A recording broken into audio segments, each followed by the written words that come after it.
ಈಗ ಒಂದು breaking news ಬರ್ತಾ ಇದೆ. ಗದಗ ನ್ಯೂಸ್ ತದಾದ ನಂತರ ನೋಡೋಣ. ಅಡಚಣೆಗಾಗಿ ಗ್ರಾಹಕರು ಸಹಕರಿಸಬೇಕಂತ ಹೇಳಿ ಬೆಸ್ಕಾಂ ಪತ್ರಿಕಾ ವರದಿ. ಎಸ್ಕಾಂ ವ್ಯಾಪ್ತಿಯಲ್ಲಿ 2 ದಿನ ಆನ್ಲೈನ್ ಸೇವೆ ಬಂದ್ ಆಗಲಿದೆ. ರಾತ್ರೋರಾತ್ರಿ ನಾಳೆ ರಾತ್ರಿಯಿಂದ ಜುಲೈ 27ರ ರಾತ್ರಿ 10 ಗಂಟೆವರೆಗೆ ಸೇವೆ ಸ್ಥಗಿತವಾಗಿರುತ್ತೆ. ಮಾಹಿತಿ ತಂತ್ರಜ್ಞಾನ ಉನ್ನತೀಕರಣ ಹಿನ್ನೆಲೆಯಲ್ಲಿ ಆನ್ಲೈನ್ ಸೇವೆ ಲಭ್ಯವಾಗಿರುತ್ತೆ. ಬೆಸ್ಕಾಂ, ಸೆಸ್ಕಾಂ, ಚೆಸ್ಕಾಂ, ಹೆಸ್ಕಾಂ ವ್ಯಾಪ್ತಿಯಲ್ಲಿ ಆನ್ಲೈನ್ ಸೇವೆ ಇರಲ್ಲ. ಬೆಸ್ಕಾಂ ಮಿತ್ರ ಮೊಬೈಲ್ ಆಪ್ ಬೆಂಗಳೂರು 1ನಲ್ಲಿ ಸೇವೆ ಇಲ್ಲ.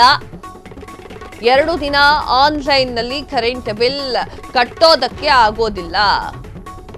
ಅಡಚಣೆಗಾಗಿ ಗ್ರಾಹಕರು ಸಹಕರಿಸಬೇಕು ಅಂತ ಹೇಳಿ ಬೆಸ್ಕಾಂ ಪತ್ರಿಕಾ ಪ್ರಕಟಣೆಯನ್ನ ಕೊಟ್ಟಿದೆ.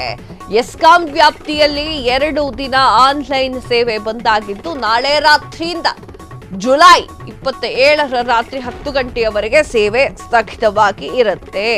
ವೀಕ್ಷಕರೇ, ಆಗ್ಲೇ ಹೇಳ್ತಾ ಇದ್ದೆ, ಎಸ್ಕಾಂ ವ್ಯಾಪ್ತಿಯಲ್ಲಿ 2 ದಿನಗಳ ಕಾಲ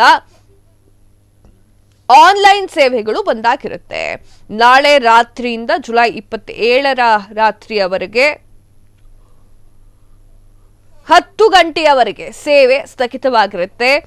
ಮಾಹಿತಿ ತಂತ್ರಜ್ಞಾನ ಉನ್ನತೀಕರಣದ ಹಿನ್ನೆಲೆಯಲ್ಲಿ ಆನ್ಲೈನ್ ಸೇವೆ ಅಲಭ್ಯವಾಗಿದ್ದು ಬೆಸ್ಕಾಂ ಯಾವ್ಯಾವುದ್ರಲ್ಲಿ ಅಂತ ಹೇಳ್ತಾ ಇದ್ದೀನಿ ನೋಡಿ. ಬೆಸ್ಕಾಂ, ಸೆಸ್ಕಾಂ, ಜೆಸ್ಕಾಂ, ಹೆಸ್ಕಾಂ ವ್ಯಾಪ್ತಿಯಲ್ಲಿ ಆನ್ಲೈನ್ ಸೇವೆ ಇರೋದಿಲ್ಲ. ನಿಮ್ಗೆ ಬಿಲ್ ಕಟ್ಟಬೇಕು ಅಂತಂದ್ರೆ ನೀವು ಆನ್ಲೈನ್ ಕಟ್ಕೊಂತೀನಿ ಆಗೋದಿಲ್ಲ. ಯಾವಾಗ ಜುಲೈ 27ರ ರಾತ್ರಿ 10 ಗಂಟೆಯವರೆಗೆ ನಾಳೆ ರಾತ್ರಿಯಿಂದ, ನಾಳೆ ಅಂತಂದ್ರೆ 24ರಿಂದ 27ನೇ ತಾರೀಕಿನವರೆಗೆ ಇರೋದಿಲ್ಲ. ಬಿಲ್ ಕಟ್ಟಲಿಕ್ಕೆ ಆಗೋದಿಲ್ಲ. ಬೆಸ್ಕಾಂ ಮಿತ್ರ ಮೊಬೈಲ್ ಆಪ್ ಬೆಂಗಳೂರು 1ನಲ್ಲಿ ಸೇವೆ ಇರೋದಿಲ್ಲ.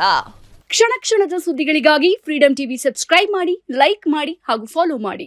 ಹೊಸ ಸುದ್ದಿಗಳ ನೋಟಿಫಿಕೇಶನ್ಗಾಗಿ ಬೆಲ್ ಐಕಾನ್ ಮೇಲೆ ಕ್ಲಿಕ್ ಮಾಡಿ.